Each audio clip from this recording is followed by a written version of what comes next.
Hello, and thank you very much for joining me again on Amalgate Radio Communications this beautiful first Tuesday of May 2025. My name is Tolu Ombodara. This is Amalgate Radio Communications, and we will be going further into our theme for the quarter, which is driving economic growth with innovation. How have you been? I hope you've had a wonderful month thus far. I hope you have time to review, to pre-plan, to envision, and to continue to implement as strategically as possible at national, institutional, organization, team, and individual levels. So last week we had a very fantastic time looking at the topic of research commercialization. Remember, we've been looking at driving economic growth with innovation, and we've made it very emphatic that this is about economic growth first, right? And this is about using research, using innovation as a catalyst for innovation, for economic growth, not the other way around, right? So that's what we've been talking about from the beginning of the quarter. And last week we began to look more explicitly at the issue of research commercialization, designing national strategies for research commercialization.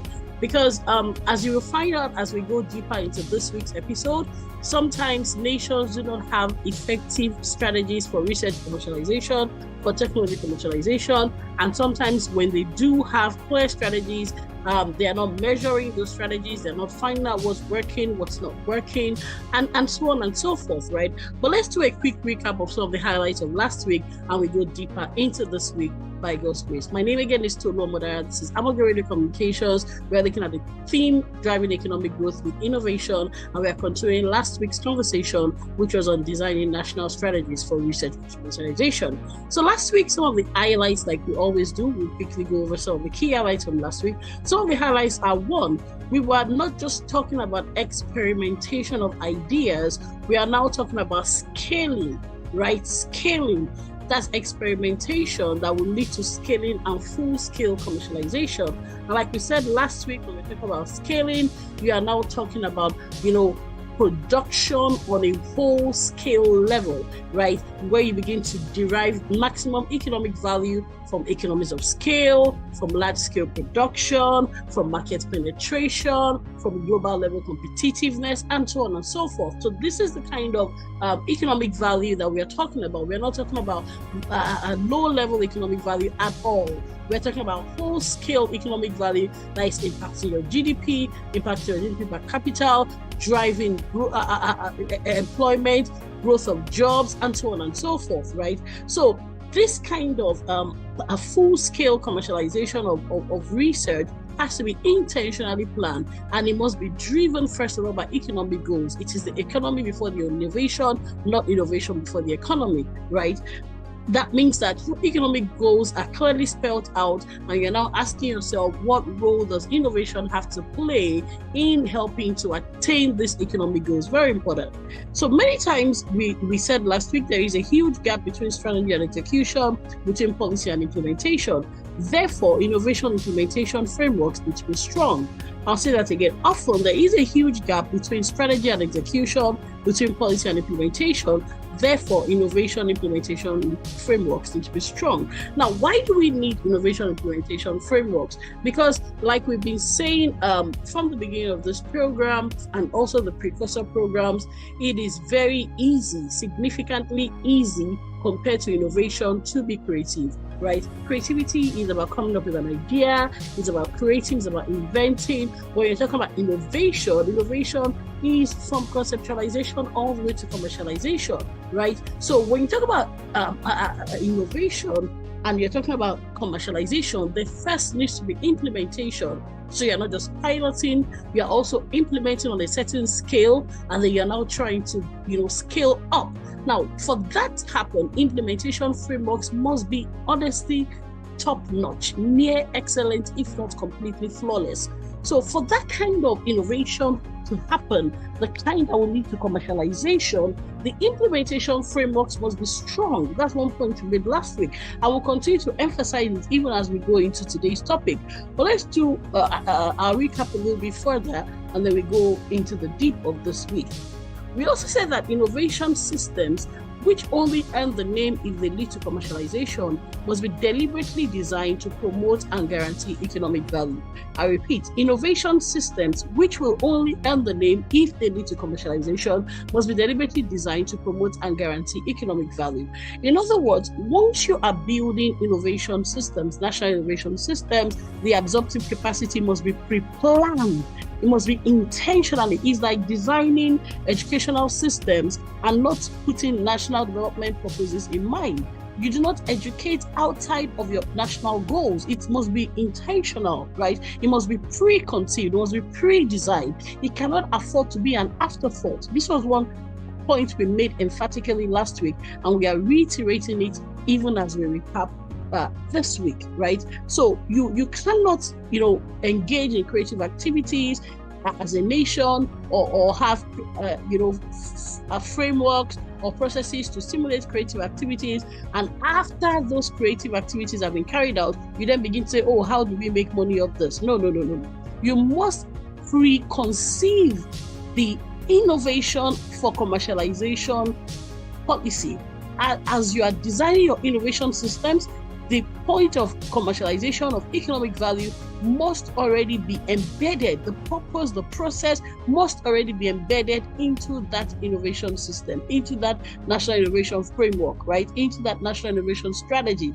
And that's why we are saying that it is very important that national innovation systems, which will only earn the name if they lead to commercialization, must be deliberately designed to promote and guarantee economic value. Very, very important. And to help this, we still talked about the process of planning a little bit more. Very clear economic goals should be tied to innovation, investments, and activities ab initio, from the beginning. Explicit economic goals should be tied to the innovation, investments, and activities, such that even those who are creating and inventing, as well as their support teams, understand that there is a direct economic goal in mind as they anticipate and respond to market needs and also stimulate them. I think I'm going to say that again. Very clear economic goals should be tied to innovation, investments, and activities, such that even those who are creating and inventing, as well as their support teams, understand that there's a direct economic goal in mind, anticipating and responding to market needs and also stimulating them.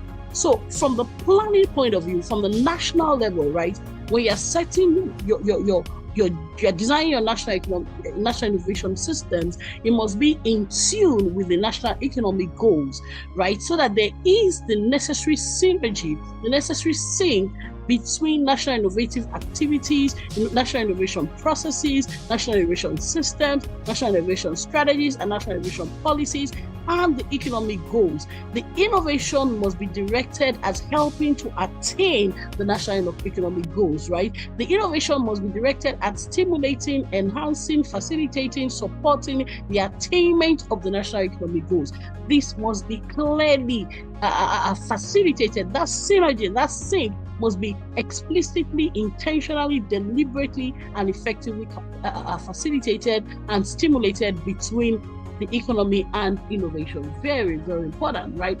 Again, we said it is economically careless for nations not to have a sound codification and research commercialization policy. Very, very important.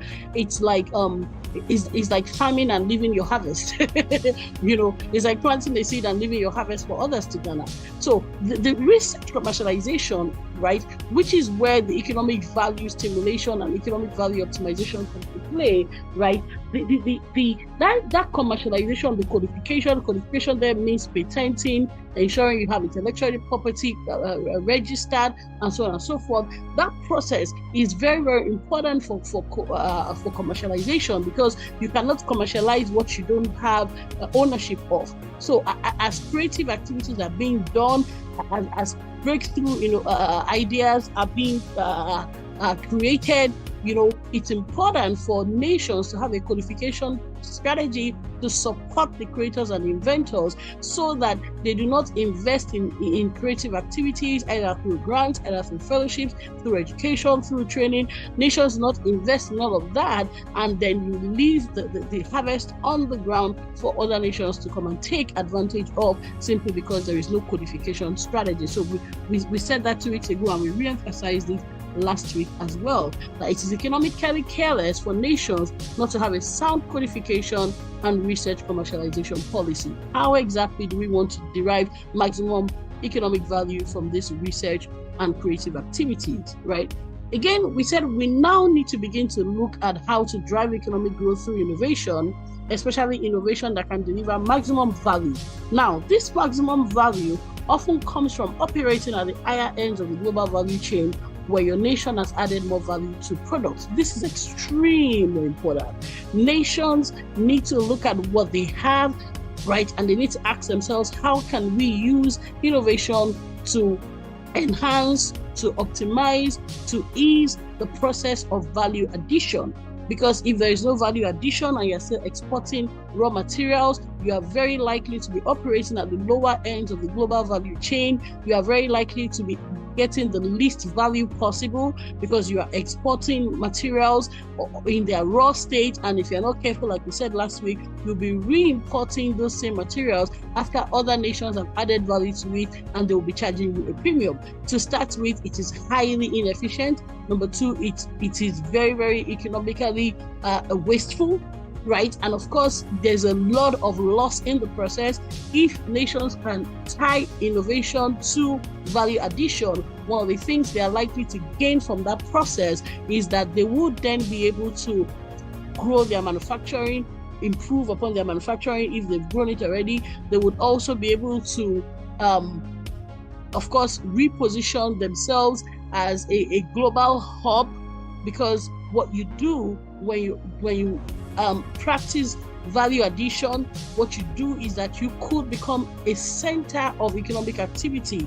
It's like talking about Taiwan today. Taiwan does a lot of manufacturing of microchips, and they are like a center of some economic activity. At a point, Japan was doing so. Now you have South Korea as well. You have China, of course, and so on and so forth. So the economic power that you generate as a nation when you practice innovation for value addition is very commanding. I repeat, the economic power you generate as a nation when you do innovation for value addition is very commanding. You command a lot of respect, not just respect for the sake of respect, but you have a strong bargaining chip, you have a strong negotiation leverage when you are doing value addition. Very, very important. So innovation must be tied to value addition, and that value addition must lead to economic growth, predefined economic growth. Very, very, very important.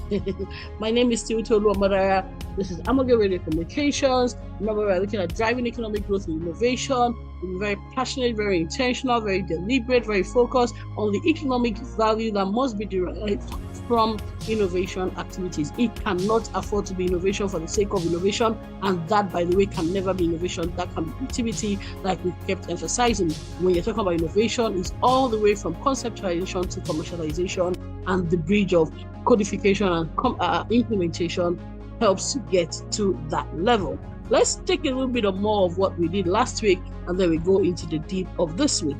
Now, again, we said last week, still on this issue of value addition, the more you add value to products, in other words, the more you have moved it from a raw state to a more finished product, the more the economic value you can derive. So we said that we are advocating that there must be deliberate strategies for research commercialization, right, which takes the insight from the exploratory phase of research and converts it and consolidates it into commercializable value, right? This can be directed towards value addition, amongst other things. Very, very important. If as a nation we do not have a strategy for commercializing research, many of the insights which are garnered at the exploratory phase may just be left economically untapped, because it would just be ideas for the sake of ideas. Nobody is going to eat ideas. Nobody is going to use ideas. It is when ideas are translated into products that they can use it. It's when ideas are translated into services that they can use it. So the exploratory phase of research tends to generate ideas, but those ideas now need to be translated into economically viable products and services. And that is what happens when there's a commercialization strategy. Very, very important. So nations must have a strategy for commercializing research so that the insights which are garnered at the exploratory phase of research will be economically tapped at the exploitative stage of research. right? So you gather a lot of insights at the exploratory stage of research, which can be research for research stage. But when you take those ideas and you begin to convert them into usable products and services, either improving upon existing products or creating completely new devices or completely new opportunities through service line, whatever it is you want to do with them, when you begin to translate those exploratory research insights or the research insights gathered from the exploratory phase into usable products and services at the exploitative stage of research, that is when you are more likely to derive maximum economic value from innovation, right? And that's when innovation becomes innovation, because otherwise what you just have is creative activities without the commercialization and without the codification, right? So for us, the overall impact should be economic before research. It must be economic before innovation, right? When the economic goals are clearly defined, we then come as a nation to innovation and say, what role does research and innovation play in helping to achieve these goals? I repeat, when the economic goals are clearly defined, we then come to the innovation and research phase and say, what role can research and innovation play in helping to achieve economic goals that have been set? In closing, last week we gave the example of the private sector, where a chief technology officer was saying in Morgan Chase that the best chief technology officers are those who understand that it's not tech for tech's sake, but tech for the business sake, right? So in the public sector too, it cannot be innovation for innovation's sake. It has to be innovation for the sake of the economy, right? And therefore, we concluded by saying that it's important to raise multidisciplinary human capital that can think both tech and business simultaneously for the private sector and think both innovation and economy for national levels. Wow. Well, we've talked a little bit about what we discussed last week. Remember, you can always catch this episode on our YouTube page, Amoge Radio Communications, not just mine, but also that of my colleagues, Dr. Titola Ogunsona on economy, Abiodun Abari on all sorts of global issues, and many rich episodes. You have Daniel Adebi talking about aligning education with national development. I alluded to that, and so on and so forth. So this week, let's go quickly into the issue of, ensuring that we have national strategies for research commercialization. What a strategy does is that it helps us to be very intentional. It helps us to set clear goals. It also helps us to set processes, to define processes, to articulate processes, and I think that's what I'm going to dwell a little bit more on today. I think last week we were able to establish the need for research commercialization. I've also re-emphasized it in the recap. So the question now is, okay, now to know, how do we do research commercialization strategies? How do nations either articulate new research commercialization strategies or strengthen existing research commercialization strategies? We've seen your point. We agree with you. Thank you for showing us the why. Can you now please show us the how? Well, the first thing is that when you're like we say a lot in consulting, right? The first thing is to say, did we ever have a research commercialization strategy, right? Whether it was well articulated or it was only implicitly, implemented. Did we ever have a national research commercialization strategy? The reason why this is important is that before you go on to create a new one, you need to know, what did you have before? Did it work? If it worked, what made it work? If it did not work fully but worked partially, what were the parts of your national research commercialization strategy that worked? Why did it work? What were the factors that enabled it? And what were the factors that disabled the parts of the national research commercialization strategy that did not work, right? So the first thing is to examine what was existing, what was on ground, what has been existing. Now, another thing that is very important to do is to also understand that when you're trying to create a national research commercialization strategy, it is a collective effort. We've been saying this since last quarter when we talked about developing national innovation systems for absorptive capacity. We had a whole, 2 episodes titled Innovation as Coordination. And even this quarter, as we continue to look at driving economic growth innovation, the research continues to emphasize the criticality of collaboration, especially for commercialization. I've never seen what requires collaboration like research commercialization. last week we hinted at it that look, creativity can be a silo effort. But when you're talking about research commercialization, when you want to take that idea and commercialize it, a lot of factors, a lot of stakeholders come into play. And this is another thing that the research is still continuing to throw up. The more we dig into this, the more we see that, as recently as 2024, a research was carried out, I think, in South Korea on why is it that some research commercialization strategies do not work, and they continue to emphasize that part of the challenge is that there is too much of a solo approach. There is not sufficient stakeholder collaboration for research commercialization. I'm going to repeat.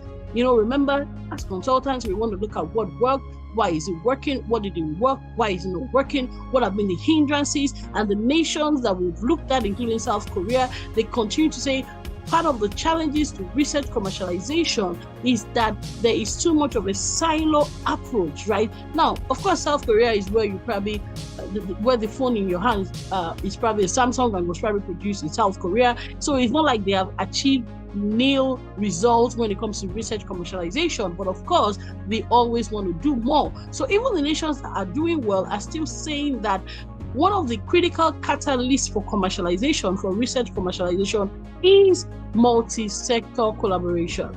I repeat, one of the critical catalysts for research commercialization is multi-sector collaboration. They said that different ministries, some call it departments, like in the United States, in Nigeria they call it ministries, I think South Korea also call it ministries. They are still saying that there must be a multi-ministerial approach to research commercialization, and that this successful commercialization of research insights does not happen without effective collaboration. For instance, you have the Ministry of Economic Planning coming together with the Ministry of Science and Technology, coming together with Foreign Affairs, because we are going to also have to ensure that you have sound trade policies. You want to know which nations are likely to favor you. You want to know what you're targeting. Are you going to look at your domestic market? Do you have the numbers? Do you have the scale? Maybe you want to begin domestically, but ultimately you want to be thinking about exporting. You want to be thinking about competing globally. Where do you want to play? How do you want to penetrate? Where are your low-hanging fruits as a nation? Where do you want to begin? And this multi-ministerial approach, or the lack of it in some cases, has been identified as the hindrance or enabler of research commercialization. Please take note of that as a nation, right? Research commercialization that helps you to derive maximum economic value is never a mono effort, right? You can, like I'll keep saying it, the creativity can happen on a silo level to an extent, either as an individual or as a research team. But when it comes to commercializing research, you have to look at many players coming together, many stakeholders coming together to ensure that they attain maximum economic returns from that creative activity. Very, very important. Now, another factor that you need to look at is that sometimes they've seen that research commercialization, there has been insufficient research on research commercialization. Permits my tautology. Let me use less tautological words. That they've not done enough studies on what exactly makes research commercialization work. If I'm going to put it in layman's language, it's almost looking like they have chanced upon success with research commercialization, right? And they have not sat back to say, what are the factors that have enhanced research commercialization? So much as nations are saying, you know what, we see that we need more collaboration across departments, across ministries, across agencies for research commercialization, they're saying that there is still so much to be learned about what, and I'm talking about a 2024 study, by the way, they are still saying that there is still a lot that is left undiscovered as to the factors that enhance research commercialization. I found that very troubling, to be honest. Now, was it by hypothesis already that there is insufficient understanding of research commercialization? I believe so. I believe so because as far back as last quarter, I was trying to look at marketing innovation. What are the factors that make for effective innovation marketing, right? And this quarter, we're looking at what are the factors that make for commercialization. And to be honest with you, I'm not surprised that a study as recent as 2024, now this is not exhaustive, don't quote me, it's not exhaustive, there's still a lot we still need to dig into, but thus far, other researchers are confirming my hypothesis that we still need to do a lot to investigate and to identify the factors that make for effective research commercialization. And this is why, as far back as 2 weeks ago and last week, I began to talk about the need for National Institutes of Innovation Commercialization.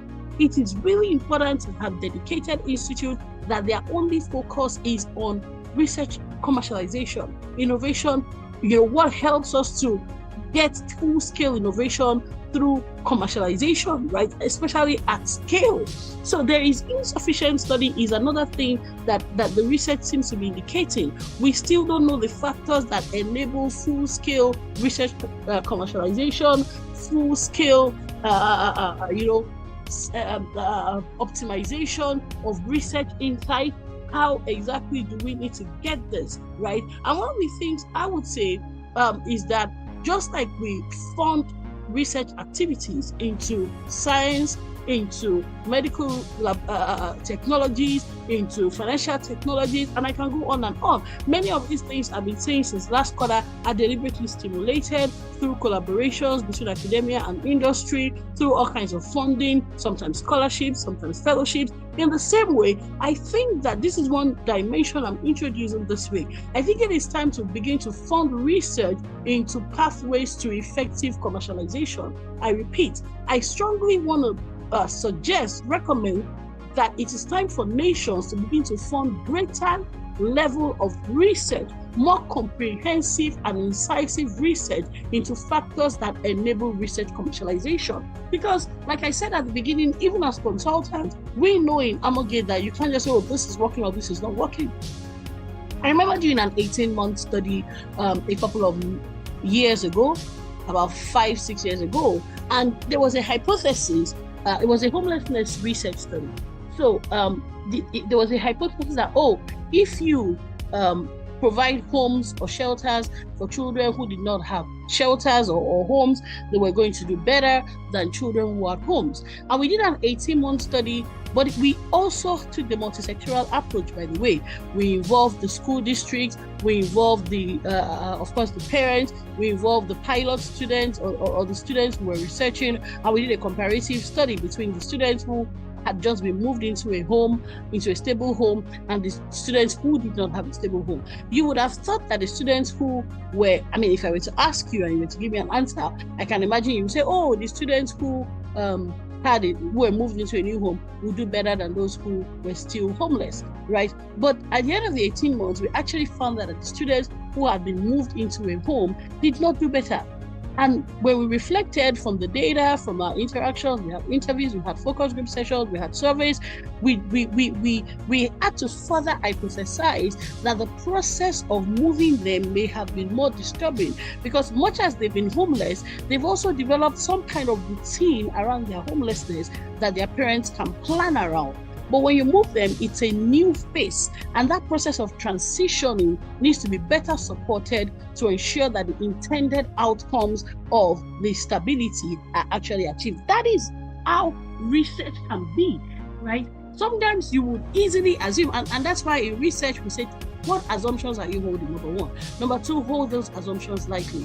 And you have to go into research with a very empirical mind. Otherwise, you will just find out that what you thought should be is not it. Now, does it mean that there is no promise of improved educational outcomes post housing stability? There is, but the path may still be shrouded, and that's why you go into research with an open mind. So coming back to what the topic of today is, you may think that certain assumptions are valid as far as research commercialization is concerned, but you need to hold those assumptions lightly until further research is carried out on the path to research commercialization.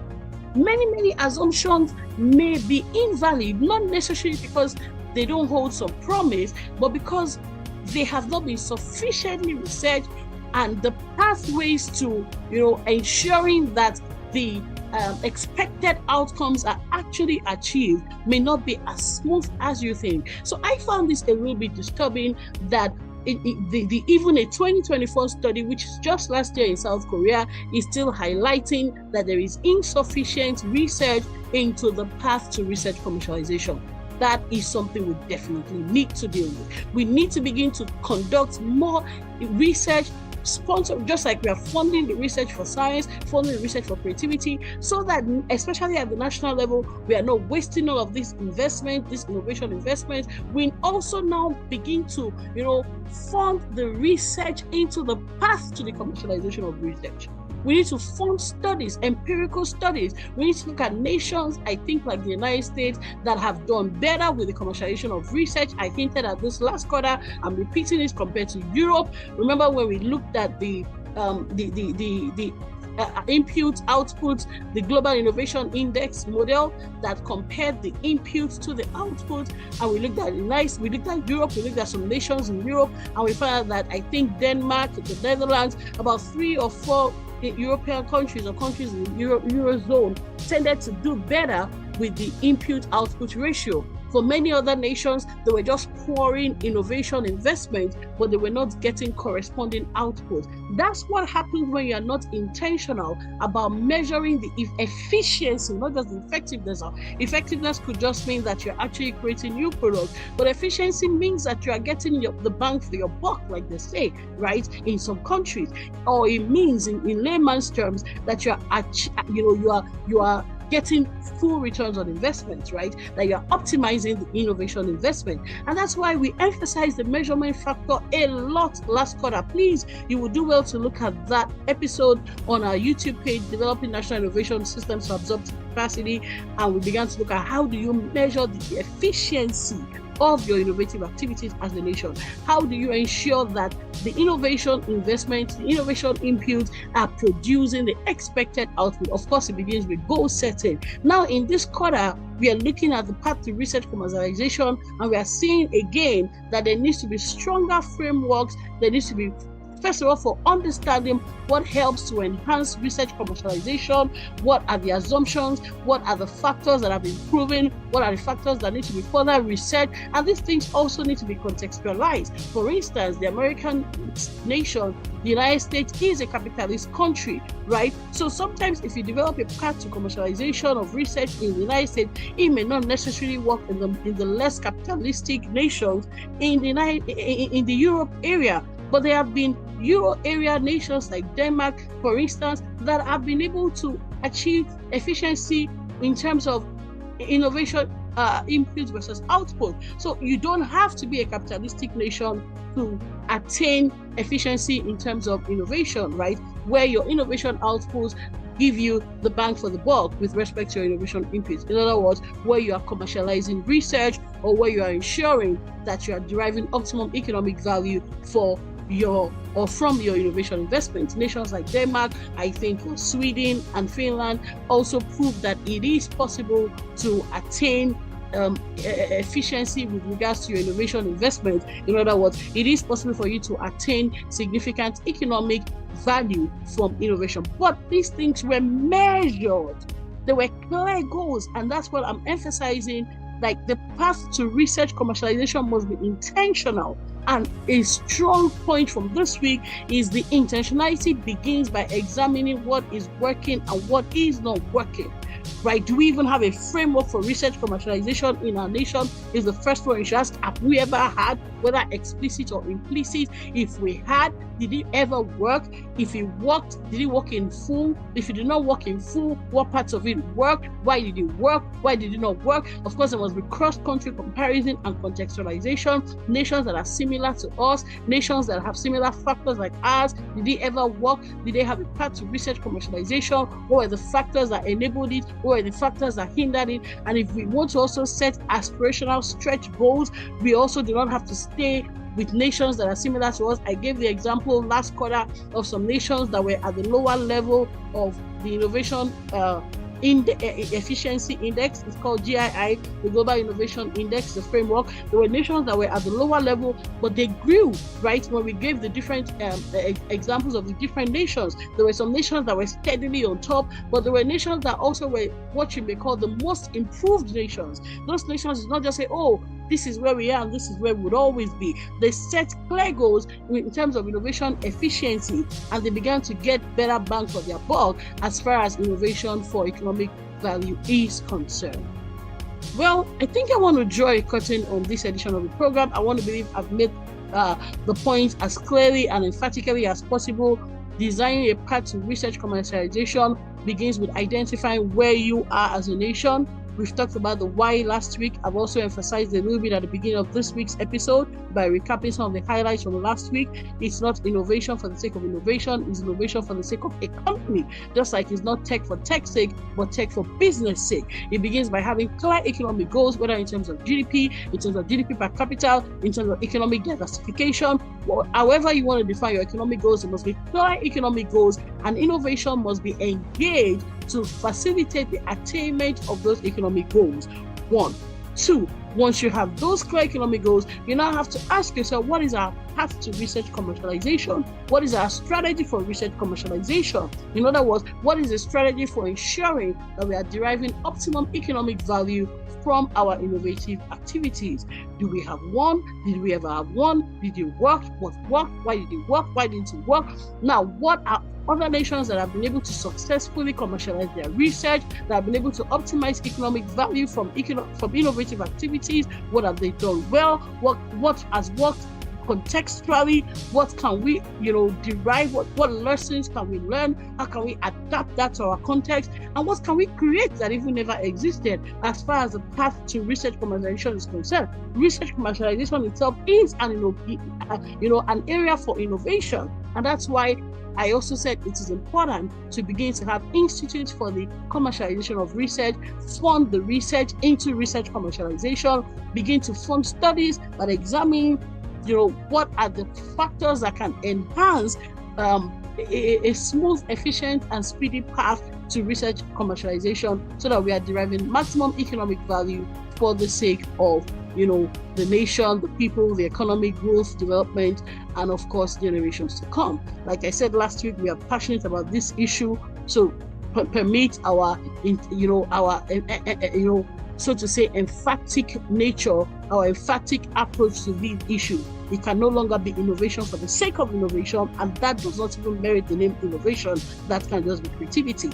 It must be innovation for the sake of the economy, and that ultimately will translate into improvement of quality of life and cost of living, and global competitiveness, and many other factors that nations need to begin to look at. If they've been doing it, they need to do more of it. If they've not been doing it, then they need to begin to do it. Wow, this is very, very important for us, very critical for us. Again, like we always say, we would love to partner with you as a nation, as a region, as a supranational, if it's DFID, if it's GIZ, if it's World Bank, if it's African Development Bank.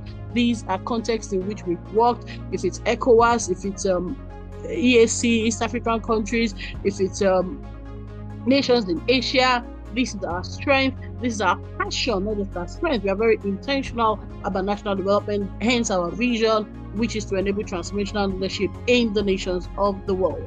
We will very gladly work with you, collaborate with you, because we do not just say, we also do. We've built frameworks, we've implemented frameworks, we've supported regions, we've supported national organizations, we've supported state institutions, we've supported private sector organizations, and we are very, very, very much looking forward to the opportunity of collaborating with you to design, to conceptualize, to implement, to reinvent, to ensure that these frameworks are built, they're tested, they're implemented, and they're also scaled for the sake of national growth ultimately, and also for institutional development, as well as organizational improvements in organizational profitability and the chances of sustainability. Well, this is where we say goodbye on today's edition of the program. My name is Tolu Ombadara. This is Amogate Radio Communications. This has been Driving Economic Growth with Innovation, and specifically we were looking at designing national strategies for research commercialization. I will be back same time, same station next week by the grace of God. Until then, remember, you don't just think innovation, but you have to think economic growth through innovation, and you also have to think research commercialization, and you have to be intentional about developing national strategies for research commercialization. Once again, this has been Tolu Ombadara on Amogate Radio Communications. You can reach us on Facebook, on LinkedIn, on Instagram. You can also look at us on Amogate Radio Communications on YouTube.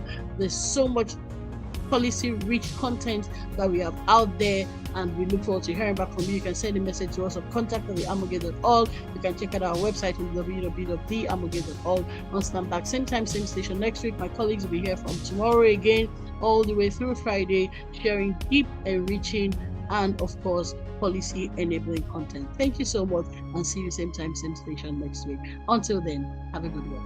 Goodbye.